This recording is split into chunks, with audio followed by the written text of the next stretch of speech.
Dajjal akan keluar di tengah-tengah umatku dan ia akan tinggal selama 40. Ini tadi sudah saya jelaskan, sekitar ada yang mengatakan 40 tahun, ada yang mengatakan 40 tahun, tapi riwayat lain menjelaskan 40 hari, tapi hari pertamanya setahun, hari keduanya sebulan, hari ketiganya sepekan dan sisa harinya seperti hari-hari kalian. Lalu Allah membangkitkan Isa putra Maryam, ia mirip sekali dengan Urwa bin Mas'ud, ada sahabat Nabi. Maka Isa mencari Dajjal dan kemudian membunuhnya. Setelah itu manusia tinggal selama 7 tahun tanpa ada permusuhan di antara mereka.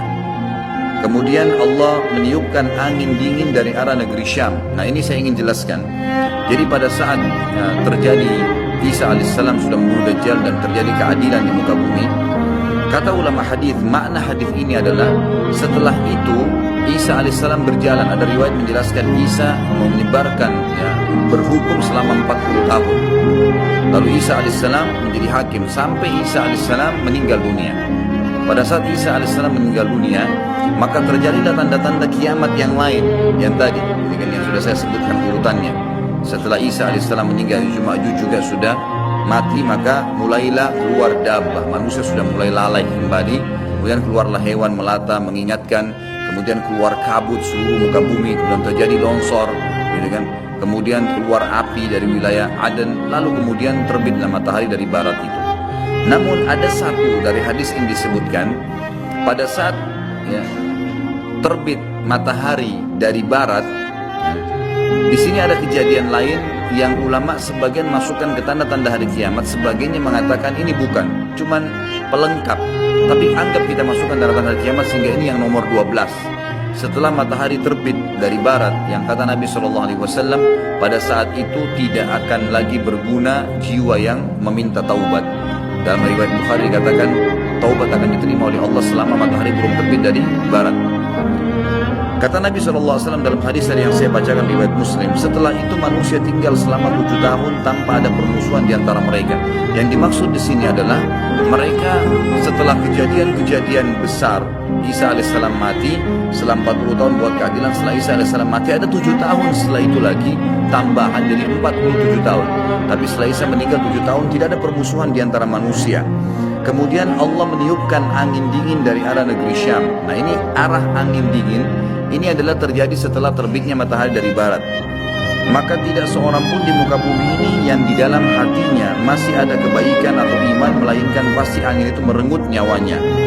Hingga sekiranya ada seseorang di antara kalian yang bersembunyi di rongga gunung sekalipun, niscaya angin itu akan masuk dan merenggut nyawanya. Maka yang tersisa adalah manusia-manusia jahat yang tangkas bagaikan tangkasnya burung dan binatang buas. Mereka tidak mengenal kebaikan dan tidak mengingkari kemungkaran. Jadi setelah terjadi semua tanda-tanda kiamat besar itu, maka orang-orang beriman dimatikan oleh Allah Subhanahu Wa Taala dengan cara ditiupkan angin dingin dari arah negeri Syam. Seluruh muka bumi orang beriman habis, Pada saat orang beriman ini habis dan sudah ada orang-orang yang tadi saya bilang mulai membangkang setelah Nabi Isa alaihissalam meninggal, dan dabbah hewan melata yang keluar itu membawa cap. Dalam hadis Bukhari dicaplah orang-orang yang beriman dan orang kafir. Berarti sudah ada orang-orang yang kafir pada saat itu. Maka matilah semua orang-orang yang beriman. Tertinggallah orang-orang yang seperti tangkasnya tadi binatang burung dan binatang-binatang buas. Mereka tidak mengenal kebaikan, apa yang Allah perintahkan, dan juga tidak mengingkari kemungkaran. Lalu syaitan datang kepada mereka berbentuk manusia seraya berkata, apakah kalian mau memenuhi ajakanku? Mereka berkata, apa yang kamu perintahkan kepada kami? Lalu syaitan menyuruh mereka menyembah berhala. Di sini sebagian ulama hadis mengatakan syaitan memperindah dengan istilah seni dan seterusnya, kemudian patung-patung itu mulai menghiasi seluruh muka bumi ini. Jadi mereka sembah. Lalu syaitan menyuruh mereka menyembah berhala, padahal harta kekayaan mereka melimpah ruah pada saat itu, dan kehidupan mereka semuanya sejahtera. Mereka sebenarnya penuh, semua luar biasa, kehidupan sangat luar biasa. Kata ulama hadis, nggak ada lagi orang miskin pada saat itu. Kemudian ditiuplah sangkakala oleh malaikat Israfil, dan tidak ada seorang pun yang mendengarnya melainkan menoleh, melongokkan lehernya sambil mendengarkan. Dan orang pertama yang mendengarnya adalah seorang laki-laki yang sedang membersihkan badan untanya. Rasulullah SAW melanjutkan, lalu ia pun pingsan tersentak artinya mati maksudnya di sini, dan manusia pun pingsan tersentak, semuanya juga mati. Setelah itu Allah Subhanahu wa taala menurunkan hujan seperti hujan gerimis yang dengannya jasad-jasad manusia tumbuh kembali. Lalu trompet sangkakala ditiup sekali lagi, maka dengan serta-merta manusia bangkit sambil menunggu. Lalu dikatakan, hai manusia, marilah pergi menuju ke Tuhan kalian.